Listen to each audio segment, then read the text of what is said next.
Well, hi guys, welcome back to Linda's Pantry, and today I'm making a sauerkraut dish. So for those of you that didn't know, we were gifted from the family 5 gallons of sauerkraut. So I'll be processing that for you, as well as sharing lots and lots of recipes with you on sauerkraut recipes anyways.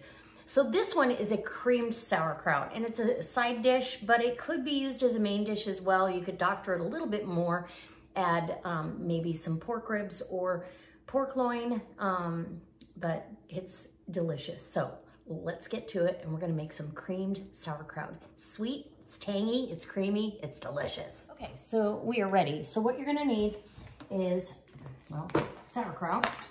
And I'm taking this to a family lunch, so I will be transferring it into the crock before we leave. And oh, this smells so good. This is fresh sauerkraut. So you can eat it just like this, and it's very, very good, or you can cook it either way. Cooking it will make it a little easier for you to digest if you're not used to eating probiotic rich ingredients. I've got a small to medium onion right here. I've got a little bit of caraway seed. I've got half and half is going to be our cream mixture with some butter, and bacon grease. We have a bacon that I crisp off. I don't remember, probably 5 or 6 slices.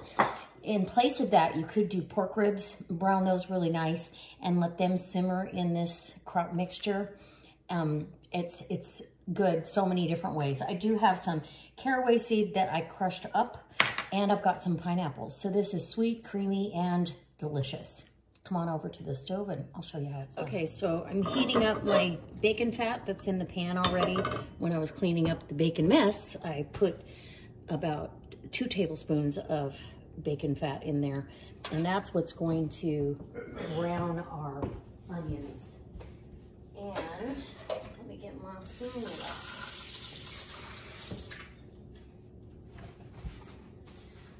What I was stirring my bacon with, and so I need, we'll get our onions down in there. You're gonna get these nice, and you're not gonna caramelize them to that sweetness, but you're gonna let them get really translucent and try to get those sugars released. So it's kind of a sweet and savory dish for sure. And the kraut is not super, super sour. It actually has a sweetness to it itself. So, okay. A little salt and pepper, I think, is in order. Let's get my spoon. A little salt. And this is to taste. About a teaspoon of salt and black pepper. Yeah. It already smells delicious. And I want this kind of a medium heat.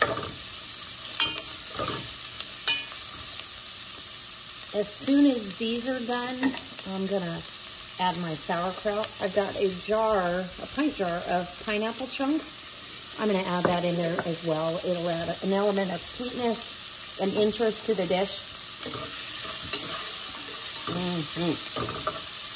Or you could keep it totally savory and add Swiss cheese. Maybe we'll do that. Let's do it savory. You want to? Okay. Next time we'll do it with the pineapple, and I'll show you how to do it. Okay, so I feel like we've got the onions kind of releasing their sweetness well enough. I'm going to add my bacon right back in. And yeah, I would say 6 slices of bacon for this is plenty. Like I said, you could brown off some pork ribs or pork loin, however you wanted. If I was going to do just pork, like a lean pork, I would velvet the meat so it's nice and tender in this dish. And then I'm going to add my sauerkraut. So,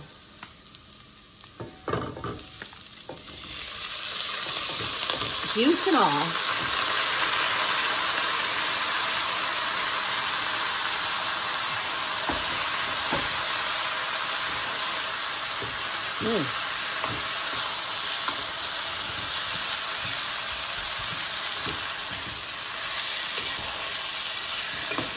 Now, if you get a canned sauerkraut that's in a tin can, you want to rinse that. It's going to taste tinny if you do not. So there's that. And then I've got about a teaspoon of crushed caraway seeds here. I'm going to go easy on it, do about a half of a teaspoon to begin with, because this is like cloves or any of those other spices. You can overdo it, and I don't want to overdo it. I just want it to be a background hint for this dish. And now we're going to go ahead and add some half and half. And I guess I could measure for you. Let's do some measurements here. So we've got 1 quart of sauerkraut, and we're going to add a cup. Let's add a cup and a half, give or take a tablespoon, and let that come up to a beautiful simmer. Oh, look at that. I feel like I want to put some butter in there, but I'm going to leave it alone. We'll leave it with the bacon flavor. I'm going to bring this back up to a boil, and it's going to simmer away for about an hour. And then I'll add some cheese, get it in the crock to go, and we're out of here. But I will give you a taste test along the way. In fact, we could taste it right now to see if we have enough caraway and salt and pepper. I think there's plenty of salt because the bacon has salt. Like I said, this sauerkraut is not salty or briny, heavy briny sour. It's got a sweetness to it. It's sour, but it's got sweet to it, and it's delicious. Oh yeah. I actually still might add that pineapple, darn it. That's so good, but we're gonna stick with savory this time.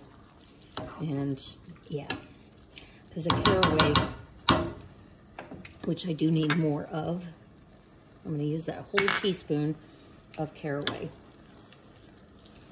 That gives it a signature kind of a flavor. All right. And off we go. We're gonna turn this down to low and just let it simmer with the lid kind of off to the side a little bit, and we'll be back. Okay, so time lapse, sprinkle little whole caraway seeds on there as well. It's not taking over the dish at all.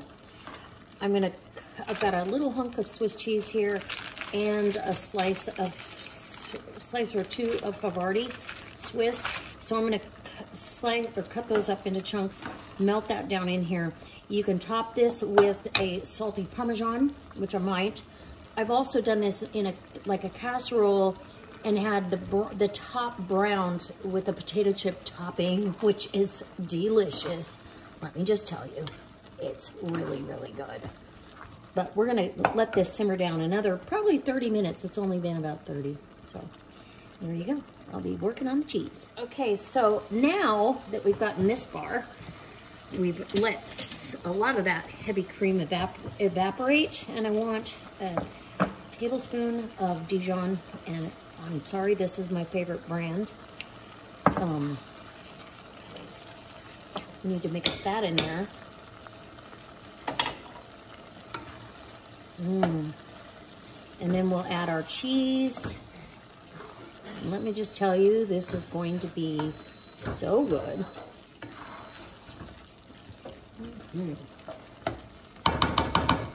Okay, I've got my cheese, which is about a cup of cheese almost here.